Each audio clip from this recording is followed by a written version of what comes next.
Delhi car blast हम सब के लिए दुखद और आश्चर्यजनक है। परंतु यहां से यह निष्कर्ष निकलता है कि जिस प्रकार कुछ डॉक्टर्स की टीम जो है वो राष्ट्र विरोधी गतिविधियों तथा कुछ ऐसी चीजें उनसे पकड़ी गई जो इन कायराना हमलों के लिए साजिश रची जाती थी। आज बड़े अफसोस से कहना पड़ता है कि एक समय की बात थी जब जम्मू कश्मीर की पूर्व मुख्यमंत्री महबूबा मुफ्ती ने कहा था कि जम्मू कश्मीर के वो नौजवान जो बेरोजगार है, जिनको रोजगार नहीं मिलता है, वो भटक जाते हैं और भटक कर वो हथियार उठाने पर मजबूर हो जाते हैं।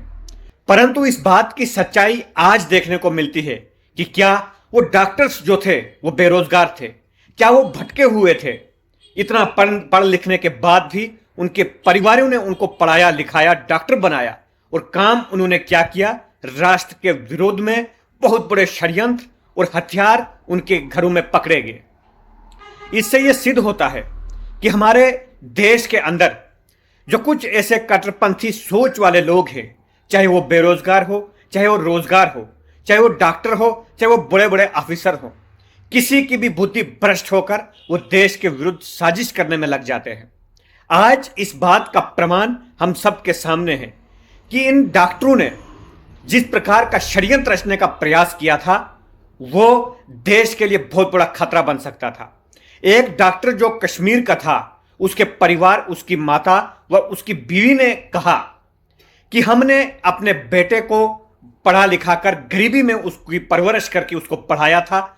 हमें यह विश्वास था कि पढ़ने के बाद जब वो डॉक्टर बनेगा तो हमारे घर की गरीबी को दूर करेगा। परंतु उसके कारनामे हमारे सामने आए कि वो अपने परिवार का तो छोड़ो, वो राष्ट्र के विरुद्ध में ऐसे षड्यंत्र करने लगा, इसने कायराना हरकतें करने लगा, जिसके काले कारनामे आज हमारे सामने हैं।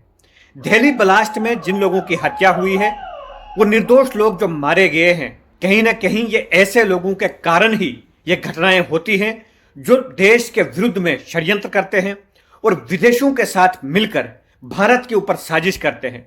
हमारे प्रधानमंत्री मोदी जी ने कहा है कि इस हमले के पीछे जो भी लोग होंगे उनको कड़ी से कड़ी सजा मिलेगी।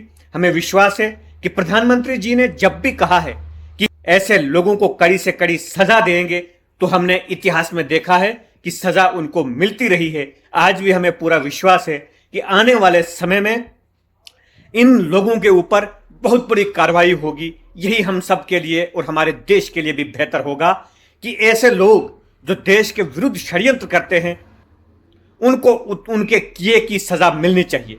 धन्यवाद।